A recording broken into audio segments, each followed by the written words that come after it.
बिस्मिल्लाहिर्रहमानिर्रहीम। Programme view point के साथ मैं हूं इमरान यकूब खान।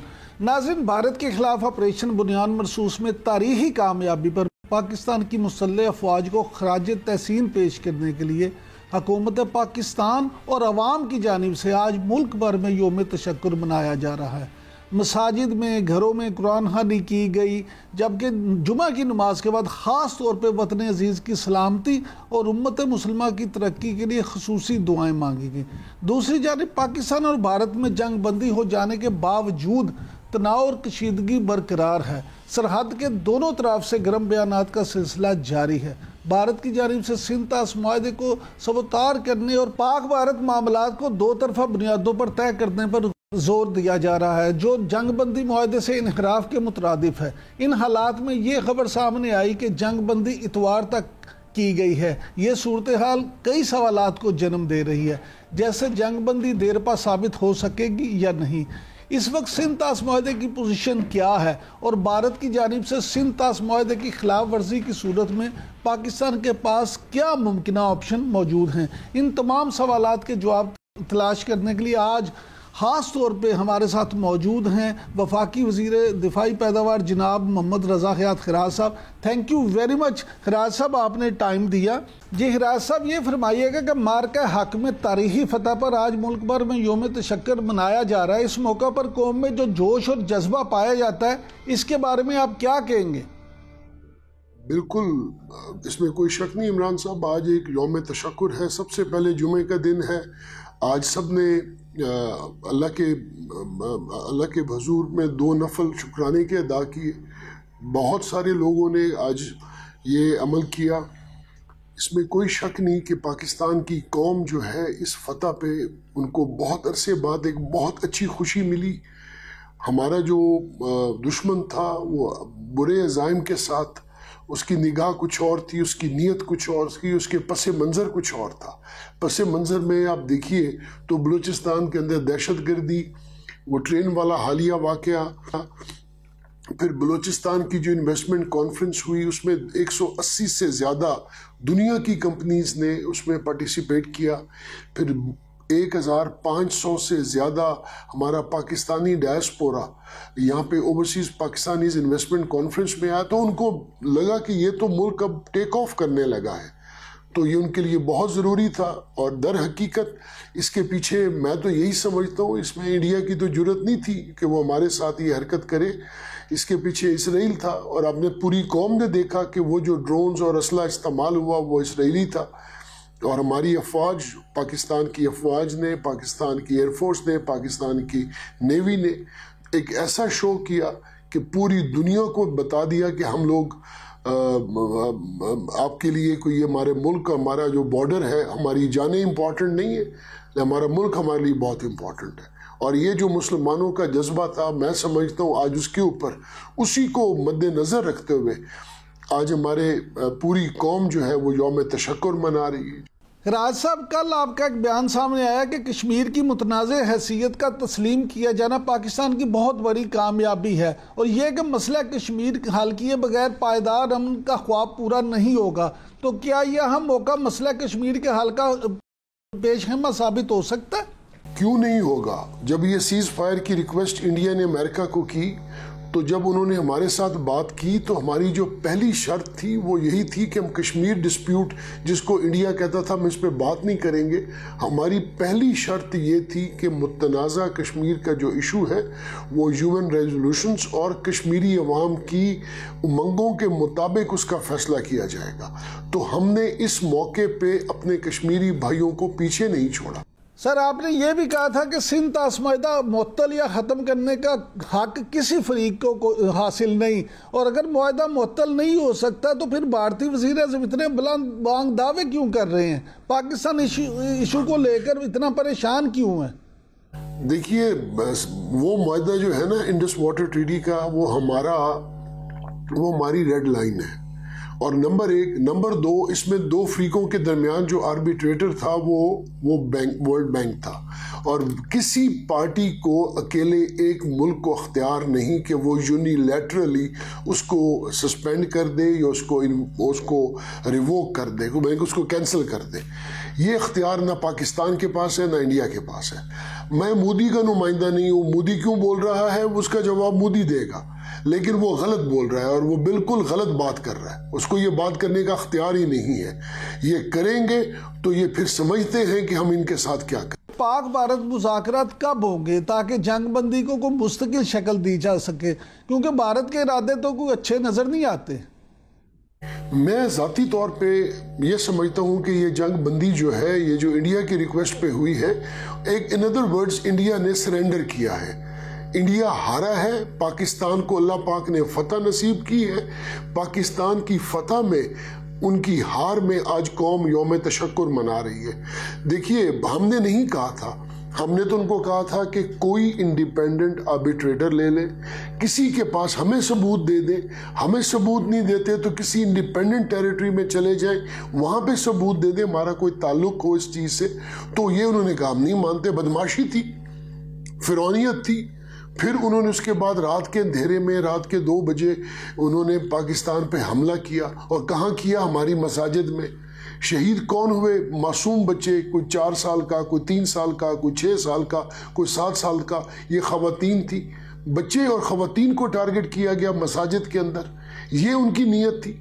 मसाजिद तो चाहे इंडिया के मुसलमान हो या पाकिस्तान के मुसलमान हो, वो तमाम के लिए मुतबरक है। लेकिन ये सोचनी चाहिए इंडिया के मुसलमानों को कि एक ऐसा मुल्क, एक ऐसी हुकूमत, एक ऐसा फर्द जो हमारी मसाजिद को, जिसको हम अल्लाह का घर कहते हैं और हमारे ईमान का हिस्सा है कि वो अल्लाह का घर है, उसको टारगेट कर रहा है। तो उसकी नीयत क्या? ये आरएसएस की मेंटालिटी है।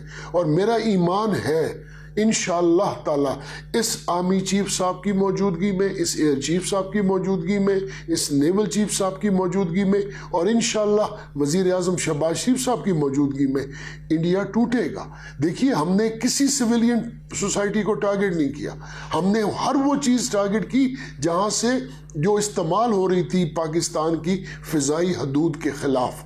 हमने वो बेसिस को टारगेट किया जो उनके वहमो गुमान में भी नहीं था।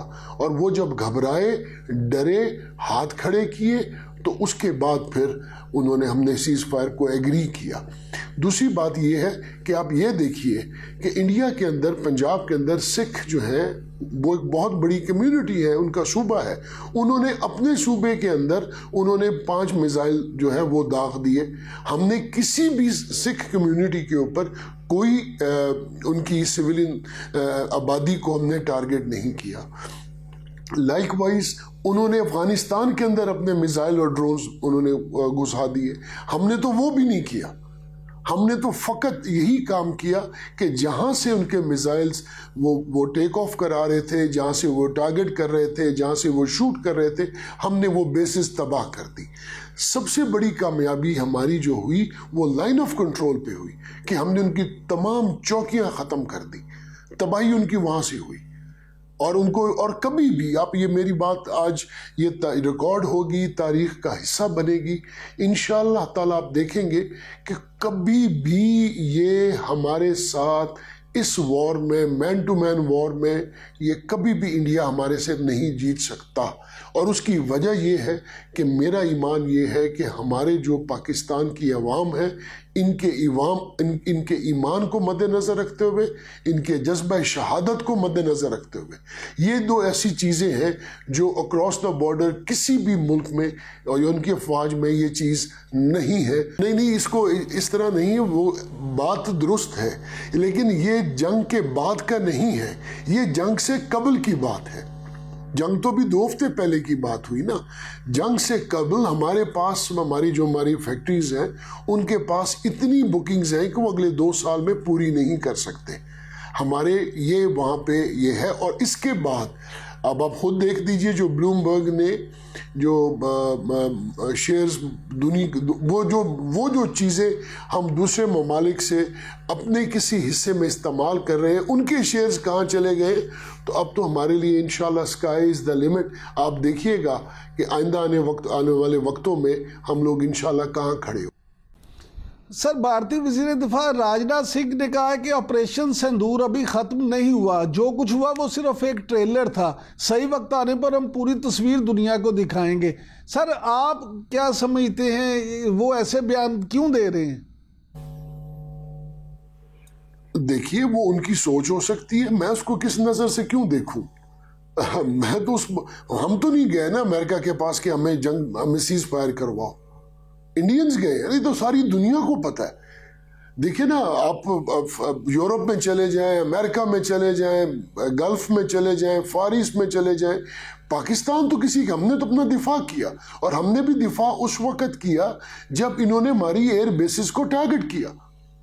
जिस रात इन्होंने रात के 2 और 3 बजे के दरमियान इन्होंने हमारे ऊपर शेलिंग शुरू की और मिसाइल्स दागे, उसके बाद इमरान साहब हमने इनको कहा कि अब रुकिए, अब हमारी बारी है, और हमने ऐन सुन्नत के ऐन मुताबिक सुबह फजर की नमाज पढ़ के अल्लाह के हुजूर दुआ मांग के हमने अपनी कार्रवाई शुरू की। जब ऐसे मामला आए तो फिर आपके ख्याल में फिर क्या रिजल्ट निकलने चाहिए थे, वही रिजल्ट। तो उनको किसने रोका हुआ है लड़ने से? क्या पाकिस्तान ने मिन्नत की है उनको कि हम हमारे से मत लड़िए या हम लड़ नहीं सकते? हम उनका मुंह तोड़ जवाब उनको मिला, और इंशाल्लाह मुंह तोड़ जवाब देने का हम हौसला और फैसिलिटी हमारे पास मौजूद है। जो अब तक उन्होंने देखा है ना, वो अगर वो कह रहे हैं ट्रेलर है, तो अब तक जो हमने उनको दिखाया वो ट्रेलर भी नहीं था। हमने अभी तक उनको ट्रेलर नहीं दिखाया। जिस दिन हमने ट्रेलर दिखाया उनको समझ आ जाएगी। ये तो अभी तक उन्होंने कुछ देखा ही नहीं। भारत ने तनाज़ा कश्मीर पर अमरीकी सालसी की पेशकश को भी एक बार फिर ठुकरा दिया। जयशंकर ने वाज़ेह कर दिया कि भारत और पाकिस्तान दो तरफा तौर पर मसाइल हल करेंगे। आपके ख्याल में पाकिस्तान और भारत दो तरफा तौर पर अपने मसाइल हल कर सकते हैं क्या? कंट्रोल पे क्या हुआ है उनके साथ? देखे ना, स्टेट ऑफ डिनायल में रहे कोई शख्स तो वो तो रह सकता है। आज जुमा नहीं है, एतवार है, मैं ये कहता रहूं तो स्टेट ऑफ डिनायल है ना जी। वो कैसे कह सकते हैं? जो लाइन ऑफ कंट्रोल पे उनकी कोई चौकी बची है? हमारी अल्हम्दुलिल्लाह हमारी मेरे मालिक के करम से हम लोगों की अफवाज, हमारी एयरफोर्स माशाअल्लाह माशाअल्लाह, अल्लाह ताला नजर बद से बचाए, हम नाकाबिले तस्खीर हैं। ये इजराइल के पर्दे में इंडिया लड़ा है भाई साहब। ये हमारी पूरी कौम को तसल्ली होनी चाहिए। ये जो 80 से ऊपर ड्रोन्स हमने गिराए हैं, ये तमाम के तमाम इजरायली ड्रोन्स थे। हिराज साहब, ये फरमाइएगा कि अब ट्रंप ने तो खुद ये ऐलान किया था कि जी जंग बंदी है और हम जो है वो मसला कश्मीर का भी हल करवाएंगे और मामलात को दोनों को बिठा के हल करवाएंगे। तो अब अगर इंडिया अचानक इससे मुंह फेरता है तो ट्रंप जो है इस पे इनका रद्द-ए-अमल क्या होगा? क्या उनके लिए सुबकी नहीं होगी?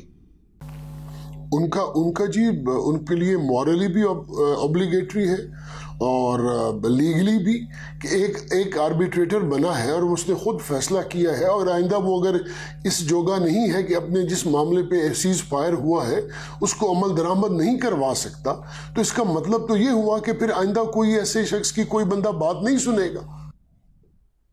अच्छा सर, क्या ये कहा जा सकता है कि जंगबंदी के साथ ही सिंध ताश मुआहदे की मुअत्तली का खतरा भी खत्म हो गया है? भारतीय वजीर आज़म ने तो कहा है कि उनका ऑपरेशन सिंदूर अभी जारी है। मेरा ख्याल है कि ये मोदी साहब और उनकी जो जितनी पार्टी के लोग हैं, ये लोग जो बयानात दे रहे हैं, ये अपनी हुकूमत को बचाने के इनका ख्याल दिए ताकि पाकिस्तान के पास कुछ नहीं, ये आइडियल टाइम है। फाइनेंशियली ये लोग कमज़ोर हो चुके हैं और इनके पास जो इन्फॉर्मेशंस दी इनके पास थी पाकिस्तान की तरफ से, जिनको इनके इदारों की तरफ से दी गई थी, उसके पॉइंट ऑफ व्यू से उनका ख्याल था ये आइडियल टाइम है। मैं पाकिस्तान को, बलूचिस्तान के अंदर मैंने एक अनरेस्ट और टेररिज्म शुरू की हुई है, खैबर पख्तूनख्वा में शुरू की हुई है, तो ये आइडियल टाइम है कि मैं इन पे हमला करूं। और ये वो साजिश थी जो इंडिया, मोदी ने और इजराइल के वजीर आज़म ने की थी पाकिस्तान के ख़िलाफ़, और इसको लेके वो चले थे। तो उसका रिजल्ट ये निकला कि मेरे मालिक के, एक इंसान सोचता है और एक मेरे मालिक का हुक्म होता है, तो मेरे मालिक का हुक्म हर लिहाज से हर मकाम पे अफजल है। और देखें पाक परवरदिगार ने अपने जो मेरे मालिक ने हमें कभी अकेला नहीं छोड़ा। तो मैं तो इस ईमान पे मेरा ईमान है कि मेरे रब मेरा हर वक्त हर सांस के साथ मेरा रब हमारे साथ है, इस कौम के साथ है। तो जब उसको मुंह की पड़ी है तो अब उसको हुकूमत बचाने की पड़ गई है। और अगर इंडिया के लोग उनको निकालेंगे तो वो इंडिया के लोगों का अपना अंदरूनी फैसला होगा। शायद इंडिया के लोग हमारे साथ लड़ाई ना चाहते हो सकता है इंडिया के सिख साहबान हमारे साथ लड़ाई ना चाहते हो, और मैंने देखा भी है और सुना भी है। और इसी तरह हो सकता है इंडिया के अंदर जो मुसलमान है, आपने देखा कि जो उनकी स्पोक्स पर्सन है, जो मुस्लिम खातून है, मुझे उनका नाम नहीं आता, उसके बारे में क्या वहाँ पे उन्होंने कीचड़ उछाला है। तो वो खैर वो अंदरूनी मामला इंडिया का, इसका मतलब ये नहीं है कि इंडिया का मुसलमान हमारे पाकिस्तान की फ़ौज पे बंदूक नहीं उठाएगा। वो बंदूक उठाएगा तो हमारे फ़ौज एक सेकंड भी नहीं लगाएंगे बंदूक उठाने में। तो हमारे यहाँ एक बड़ा क्लियर है, हम मुसलमान हैं अल्हम्दुलिल्लाह, पर पहले हम पाकिस्तानी हैं। हमारी ये फ़ौज पहले पाकिस्तानी है, फिर हमारा ईमान का हिस्सा है, और हमारा ईमान और हमारा रब वो हर वक्त हमारे साथ है। अच्छा सर, प्रेसिडेंट ट्रंप के दौरा मशक़ वुस्ता को आप किस नज़र से देखते हैं? उनके इस दौरे का इस खित्ते पे क्या असर मुरतब होगा? इस दौरे का हमारे खत्ते पे क्या असर होगा? वो वहाँ पे अपनी कमर्शियल एक डील करने आए हैं, 2 मुल्कों 3 मुल्कों के दरमियान उन्होंने अपने कोई बायलैटरल एग्रीमेंट्स किए होंगे, तो वही है। हमारे पॉइंट ऑफ व्यू से तो कुछ नहीं है, मैं तो उसको उस अंदाज से नहीं देखता। राज साहब, ये फरमाइएगा कि अभी ये जो हालिया जंग हुई इंडिया के साथ, उसमें आप नहीं समझते कि पाकिस्तान और चीन जो है, इसने जिस तरह से चीन की टेक्नोलॉजी को पाकिस्तान ने यूज़ किया और जिस तरह से बहादुरी से पाकिस्तानी फ़ौज और एयरफोर्स लड़ी, तो उससे ना सिर्फ ये कि इस पाकिस्तान को दुनिया भर में इज्जत मिली, हर किस्म का जज्बा उनके लिए मौजूद है।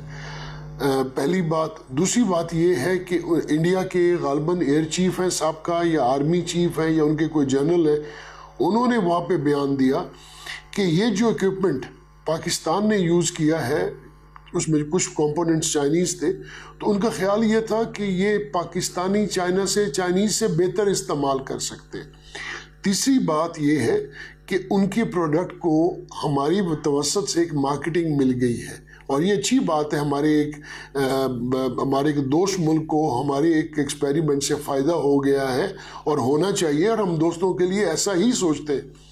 और आखिरी बात ये है कि इमरान साहब देखिए, हमारे पास हमने अभी कुछ नहीं दिखाया। ये जो वज़ीर आज़म साहब ने कौमी असम्बली में बात की कि हम इनका नुकसान बहुत ज़्यादा कर सकते थे पर हमने नहीं किया, उसके पीछे उसकी वजह ये थी कि हमने अभी तक इनको कुछ दिखाया ही नहीं। ये जो कह रहे हैं ना, वो उनके इंडिया के मिनिस्टर ने, अभी आपसे बात हो रही थी कि वो ट्रेलर का, तो हमने तो इनको अभी तक अब तक ट्रेलर ही नहीं दिखाया।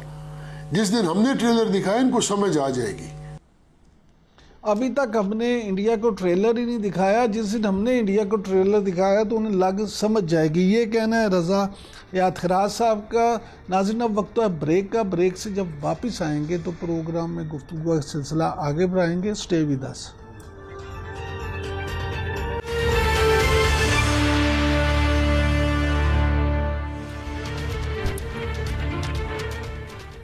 Welcome back. नाज़रीन, इस वक्त हमारे साथ प्रोग्राम में मौजूद हैं सैयद जमात अली शाह साहब, जो कि साबिक कमिश्नर हैं सिंतास के, और ये जो सिंतास मुआहदा है, इस सारे मामले को इनसे बेहतर शायद कोई बयान नहीं कर सकता। Thank you very much Shah साहब, आपने टाइम दिया। सर, इस वक्त सिंतास मुआहदे की पोजीशन क्या है? भारतीय वज़ीर खारजा JS शंकर ने तो कहा है कि भारत की तरफ से ये मुआहदा मुअत्तल ही रहेगा। बहुत शुक्रिया जी इमरान याकूब साहब। देखें, इसमें आप ने महल कल या डे बिफोर यस्टरडे अजय बंगा, जो इनके प्रेसिडेंट हैं वर्ल्ड बैंक के, उन्होंने भी ये कह दिया है कि मायदे में इस तरह की कोई शिक नहीं है कि यूनिलेटरली इंडिया इसको सस्पेंड नहीं कर सकता या हेल्ड एंड ओबेस नहीं कर सकता, और ट्रीटी में भी इस तरह की कोई प्रोविजन नहीं है। लेकिन मेरा ख्याल है इंडिया का जो माइंड सेट है वो शायद किसी मौके की तलाश में जो था कि ऐसा कोई मौका आए और ये पानी वाला मसला जो है इसको मैं जो है उजागर कर दूं, कि उनके मुताबिक वो कहते हैं कि हम तो कई बार कह चुके हैं पाकिस्तान को कि ट्रीटी को रिविजिट किया जाए, इसको या रिवाइज किया जाए। तो ये इनका पुराना एक वतीरा है। 1948 में भी इन्होंने पानी बंद किया रावी सतलज ब्यास का और डिस्प्यूट क्रिएट कर दी, और उसके बाद अल्टीमेटली तकरीबन 10 साल लग गए इसको हल करने में, और वो भी वर्ल्ड बैंक की जो है मदाखलत के साथ जो है ये 1960 में ये पानी की कॉन्फ्लिक्ट रिजॉल्व हुई और मायदा हुआ। शाह साहब, ये मायदा तो परमानेंट है। शाह साहब, इसमें अगर 12 जो इसके आर्टिकल है 3 और 4 को अगर पढ़ें तो उसमें ये लिखा है कि इसकी कोई भी जो प्रोविजंस हैं वो अगर चेंज करनी है या तब्दील करनी है या निकालनी है या डालनी है तो वो उनको रेटिफाई करके इसका हिस्सा बनाया जाएगा। वो तो ट्रीटी की पूरी की बात जो है वो नहीं करते, वो तो प्रोविजन की बात कर रहे हैं। बिल्कुल। As a matter of fact मायदा तो ये बिल्कुल परमानेंट है। जब तक ये दरिया हैं, जब तक ये मुल्क हैं, मायदा जो है ये हरगिज़ जो है ये खत्म नहीं किया जा सकता। जी शाह साहब, जिस तरह आपने खुद वर्ल्ड बैंक के सदर अजय बंगा का जिक्र किया, तो वो तो कहते हैं कि सिंध तासी ये जो मुआहदा है इसे एक तरफा ख़त्म करने या मुअत्तल करने की कोई शिक नहीं है। आप भी यही बात करते हैं, सब लोग इस पर मुत्तफिक है, तो फिर इंडिया जो है वो बार बार गलत तरीके से क्यों ये बात कर रहा है? तो इस पर अब क्या आलमी बैंक या दूसरे कुव्वतें जो हैं वो क्या एक्शन ले सकती हैं? इसमें तो गुजारिश यह है कि वो कुव्वतें तो अमल उस वक्त करेंगी जब हम ह्यू एंड क्राई रेज करेंगे। अब ये हमारा काम है कि हम इस इशू को जो है अप्रोप्रिएट लेवल पर ले जाएं और उसको देखें कि वो फिर ताकतें जो है क्या करती हैं। हमें फौरन जो है वर्ल्ड बैंक को रिक्वेस्ट कर देनी चाहिए है कि इंडिया ने ये ब्रीच ऑफ ट्रीटी की है और उसके लिए कोर्ट ऑफ आर्बिट्रेशन बनाया जाए, आईसीजे में जाया जाए, यूएन सिक्योरिटी काउंसिल का जो है दरवाजा खटखटाया जाए, क्योंकि ये जो पानी का मसला है ये 3 ही तो दरियाएं हमारे पास और ये हमारी लाइफ लाइन है। अगर इसमें कोई रुकावट आती है, इसमें कोई तब्दीली आती है या इसको आउट ऑफ बेसन निकाल लेते हैं तो हमारी तो सर्वाइवल का मसला हो जाएगा। और इस तरह का इंडिया का ये एक्शन कि पाकिस्तानी जो है भूखे मरने शुरू हो जाएं, ये तो मेरे ख्याल है ये तो टेररिज्म से भी आगे की जो है ये चीज है।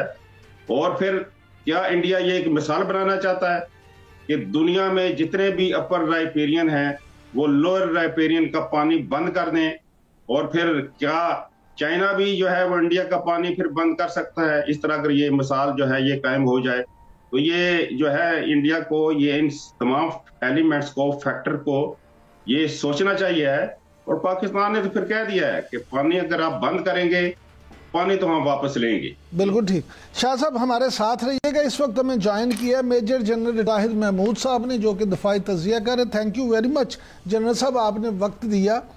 सर ये बताइएगा कि बिलावल भुट्टो जरदारी ने भी खदशा जाहिर किया है कि भारत के मनफी तर्ज अमल की वजह से सीज़ फायर जारी नहीं रहेगा, और यह भी कहा जा रहा है कि सीज़ फायर इतवार तक है। ये क्या मामला है? क्या वाकई ही पाक भारत सीज़ फायर के ख़त्म होने के खदशात मौजूद हैं? जी बिस्मिल्लाहिर्रहमानिर्रहीम। इमरान साहब, thank you very much for the invite. देखिए, जब तक ये Modi is a bruised Modi अभी, और एक नार्सिसिस्ट है, उसकी जो रैशनल थिंकिंग है उससे तो वो बाहर हुआ है जी। और कब से वो कोशिश कर रहा था कि एक स्पेस क्रिएट की जाए वॉर की अंडर द न्यूक्लियर ओवरहैंग, और उसको दुनिया को ये बताना चाहिए, जबकि पाकिस्तान यही कहता है कि जी there is no space. But unfortunately, excuse me, जो इसके साथ हुआ है, इससे जो अनफॉर्चुनेटली जो सिचुएशन क्रिएट की है और उसके बाद पाकिस्तान ने जिस तरह रिस्पॉन्ड किया है, तो इस वक्त उसकी बहुत सुक्की हुई है। और मुझे तो पूरी Indian military as well as political leadership इस वक्त कंफ्यूज लग रही है। मुझे ये फीलिंग है, this is my personal feeling, कि ज्यादातर लोग मोदी के इस अप्रोच से खुश नहीं है जी। विद इन बीजेपी ऑल्सो और आउटसाइड तो ऑफकोर्स पॉलिटिक्स की वो कर रहा है, लेकिन जो हिंदुत्व का माइंडसेट है और जिस तरीके से उसने मीडिया बना दिया हुआ है, ये एक ऐसा ही वॉच डॉग इसने मीडिया, या एक ऐसा जानवर, एक डॉग ऐसा पैदा कर लिया अपने घर में जो अब इसको खुद काटने को दौड़ रहा है जी। अब उसको खोलता है तो वो इसको काटता है, अब उसको बांधता है तो वो शोर इतना करता है कि पूरे जो मोहल्ले का सुकून है या इलाके का जो सुकून है जी, उसको उसने बर्बाद कर दिया। तो बंद गली का मोदी बहुत डेंजरस हुआ है। This is the issue. लेकिन आई पर्सनली फील बिल्कुल खतरा तो जब तक ये माइंडसेट है, ये मोदी है, ये खतरा तो रहेगा। उसकी वजह ये है कि इसको अगर हम कहें कि जी खतरा नहीं है तो यू कांट रिलैक्स।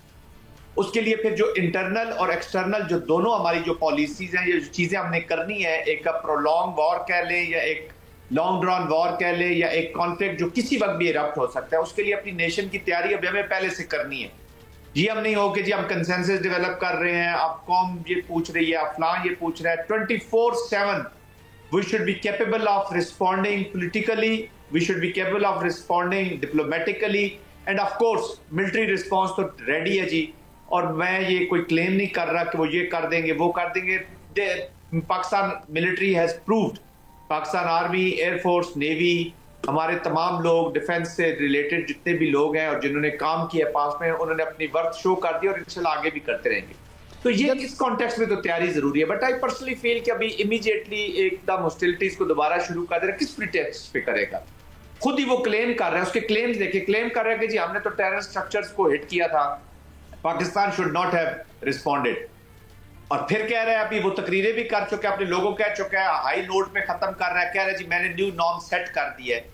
अगर वो अपनी तरफ से कह रहा है कि मैंने new norm which he is not set, new norm तो ये सेट हो गया है कि मोदी इज आइसोलेटेड, मोदी के साथ इजराइल के अलावा इस वक्त कोई नहीं है। अमेरिकन प्रेसिडेंट ने कल उसकी पिछले 24 से 36 घंटे में उसको जो ब्लो दी है, $500 बिलियन का जो वहां पे एप्पल वाले इन्वेस्टमेंट करना चाह रहे थे, उसको उसने वार्न किया कि मत करें, क्योंकि ये वॉर मॉन्गरर है, ये he is confused, he is narcissist, ये आपका रकम डबो देगा, आपका पैसा डबो देगा। फिर चाइना ने अरुणाचल प्रदेश के 27 मकामात विच इंक्लूड्स 2 रिवर्स ऑल्सो, उनको अपना नाम दिया है।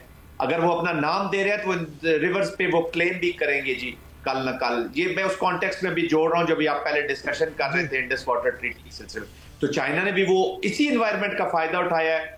मोदी ने देखा कि जिस घोड़े पे मैंने इतनी इन्वेस्टमेंट की थी, ये तो मैंने अपना पैसा डबो दिया है, ये दरबी का तो घोड़ा ही नहीं निकला, ये तो सिर्फ शो हॉर्स निकला है, जो सिर्फ अपने थान के ऊपर वो जो हॉर्सेस की वो जगह होती है, जो उसको हम तो थान पंजाबी में आई डोंट नो कहते हैं, तो उसके ऊपर ही बस ये खूबसूरत लग रहा है, ये भागने के काबिल तो है ही नहीं है, तो अपने ही वो उसमें स्टेबल में अच्छा लग रहा है। तो उसने भी फिर इसका फायदा उठाया कि इसको थोड़ा सा और क्वर्स किया जाए, इसको जरा थोड़ा सा अपनी टर्म्स एंड कंडीशन पे लाया जाए, क्योंकि ये ह्यूब्रिस्टिक अप्रोच हो चुकी थी। अपने घुमंड में एक स्विफ्ट एक ट्विस्टेड स्टोरी के साथ मोदी एक घुमंड में सारी एप्लीकेशंस कर रहा था, but I don't think so कि इमीडिएटली इमरान साहब ये कोई ऐसी चीज इमीडिएटली करेगा अनटिल अनलेस इसकी पूरी ये जो कोई और या तो मैं आपकी तरफ वापस आता हूं जमात अली शाह साहब, ये फरमाइएगा कि पहलगाम वाकया के बाद पहले पहलगाम में फॉल्स फ्लैग ऑपरेशन उन्होंने किया और उसके बाद सीधा हुकूमत जो है मोदी हुकूमत वो आगे सिंध तास मायदे पे, तो आप क्या समझते हैं कि मकबूजा कश्मीर जो है उसके वहाँ पे एक दहशतगर्दी का नाम नहाद वाकया हो और उसको सीधा सिंध तास मायदे के साथ जोड़ा जाए, तो इसमें आपको क्या प्लानिंग नजर आती है? देखिए इमरान याकूब साहब, ये इंडिया जो 1960 की मायदा है, ये हमारी टर्न पर नहीं हुआ था, ये इंडिया की टर्न में हुआ था। हमारे पास ऑप्शन नहीं थे, लिमिटेड ऑप्शन थे 1960 में, और हमें मजबूरन एग्री करना पड़ा। और मैंने कई बार कहा था, it has never been a happy marriage between the two nations, ये जो सिंध तास मायदा। लेकिन अब हालात 1960 और 2025 में बहुत फर्क है।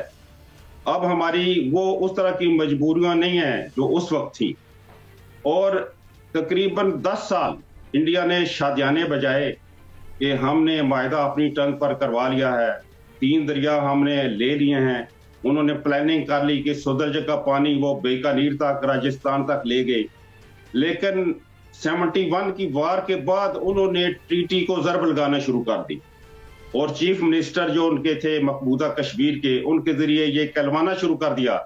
तो लिहाजा उसके ज़हन में ये शुरू से ये खबासत चली आ रही है कि हमने जो पाकिस्तान को 3 दरिया दिए हैं, हालांकि उसमें से इनको कुछ यूजेज भी दिए गए हैं, कि इसको हमने किसी तरीके से इनको रोकना है या अपनी तरफ डाइवर्ट करना है, या हमने कोई ऐसा प्रॉब्लम क्रिएट करना है कि मेरी नंबरदारी जो है वो इस इलाके में कायम रहे, क्योंकि पाकिस्तान एक न्यूक्लियर पावर बन गया।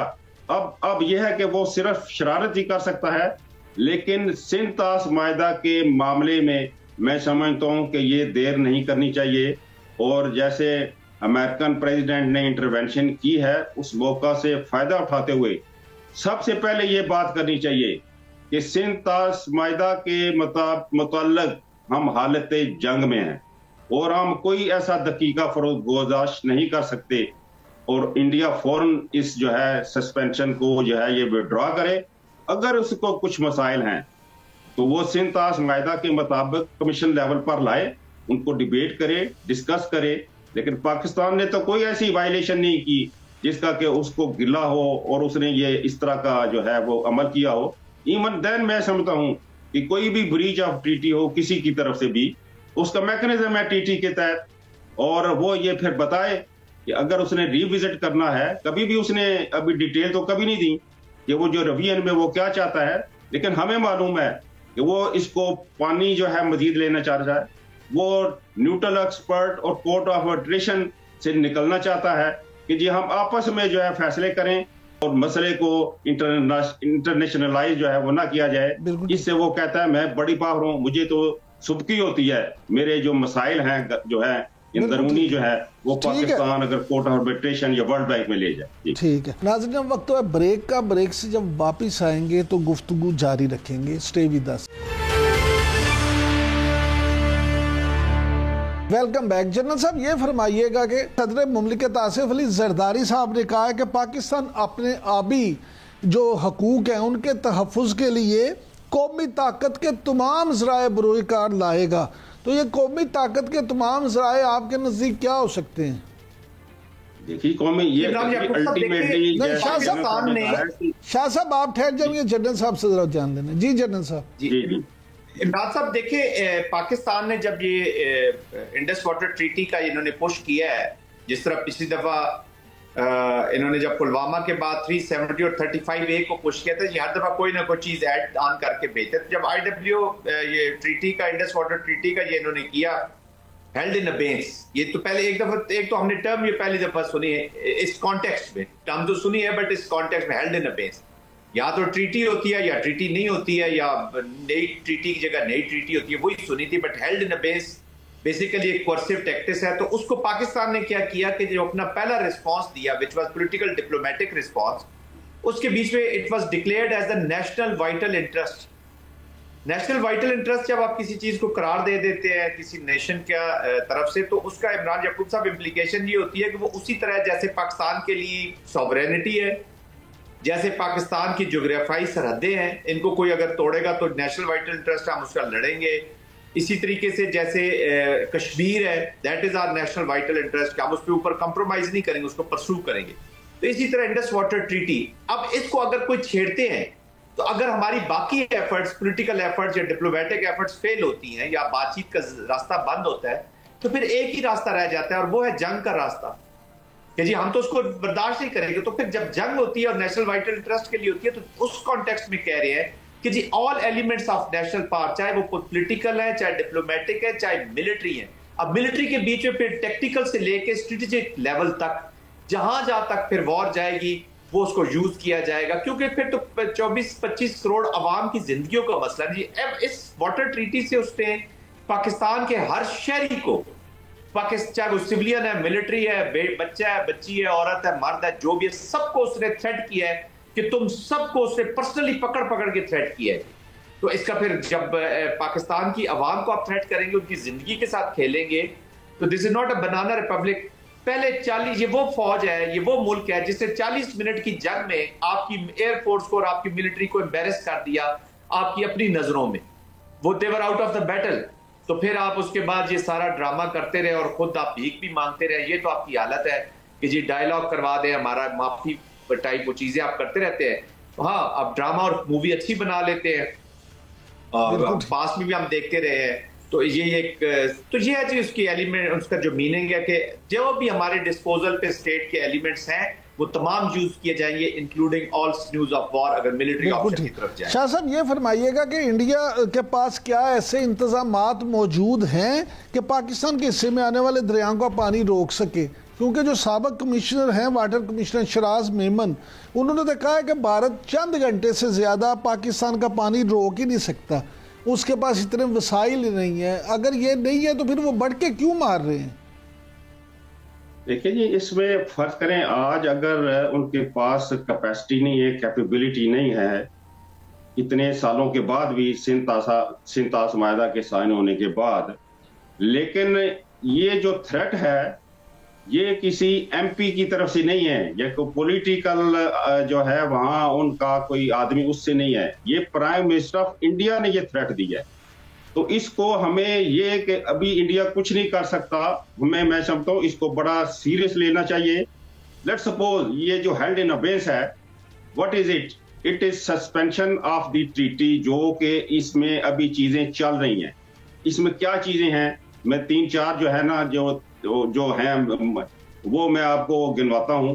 नंबर 1, इंडिया जो है वो जो भी प्रोजेक्ट नया बनाता है वो पाकिस्तान को उसकी इंफॉर्मेशन शेयर करता है। अगर पाकिस्तान समझता है इस पर ऑब्जेक्शन रेज करने हैं तो वो ऑब्जेक्शन रेज करता है और उसको फिर कॉन्फ्लिक्ट मैनेजमेंट में उन ऑब्जेक्शन को लिया जाता है। तो जब हमें ट्रीटी ही सस्पेंड है, हेल्ड इन अबेंस है, तो ना हमें प्रोजेक्ट देगा, ना हमें मालूम है, ना हम डिस्प्यूट रेजोल्यूशन कर सकते हैं। दूसरा हम फिजिकल वेरिफिकेशन मौके पर जाकर करते हैं, वो भी हम नहीं कर सकते। फिर अभी मानसून में, फ्लड के दिनों में वो हमें हर घंटे बाद ये इंफॉर्मेशन देता है कि कितना पानी हमने रिलीज कर दिया है, कितना पानी दरियाओं में आ रहा है, कितना हम डैमों से रिलीज करेंगे। अगर ये तमाम मैकेनिज्म जो है उसने सस्पेंड कर रखे हैं तो हमें तो उसका नुकसान तो अभी है। दूसरी बात यह है कि वो स्टोरेज जो है नहीं बनाएगा, जो उसमें तो जाहिर है कई साल लगेंगे, लेकिन देयर इज ए प्रोबेबिलिटी कि वो चिनाब का पानी जो है वो अपर रीचेज में, वो ब्यास और रावी में भी डाइवर्ट कर सकता है। अब हम जाहिर है कि हमें फिर अपनी इंटेलिजेंस को जो है इंप्रूव करना पड़ेगा और इस तरह की अगर कोई भी हरकत वो शुरू करता है तो फिर जैसे जनरल साहब ने फरमाया कि रेड लाइन जो है हमारी वो पानी है, बिल्कुल ठीक, इसको अनाउंस कर दिया गया है, बिल्कुल इसको रिएट्रिएट जनरल साहब, प्राइम मिनिस्टर ने भी किया है, प्रेसिडेंट जरदारी ने भी शाह साहब आपका पॉइंट ऑफ व्यू आ गया। जनरल साहब ये फरमाइएगा कि 3 दफा DGMOs के राब्ते हो चुके हैं आपस में, पाकिस्तान और इंडिया के। आप क्या समझते हैं कि ये जो एतमाद साजी है जो आपस में ये मामलात कर रहे हैं, आप इस सारे मामले को किस तरह से डिफाइन करेंगे? जी देखिए, ये dual faced India with multiple approach और हर ऑप्शन को ओपन रखने की कोशिश करता है जी, और कंफ्यूज रखना चाह रहा है। आई हैव नो डाउट कि जो मिलिट्री टू मिलिट्री एंगेजमेंट्स हो रही हैं उसमें इंडिया डी एस्केलेशन की तरफ ज्यादा जोर लगा रहा है जी। उसको एम्बेरसमेंट हुई है, उसकी military is not in a mood, और इसका उनकी जो मिलिट्री है वो इस हालत में भी नहीं है जिस वक्त जो उनके साथ हुआ है, दैट इज इनफ।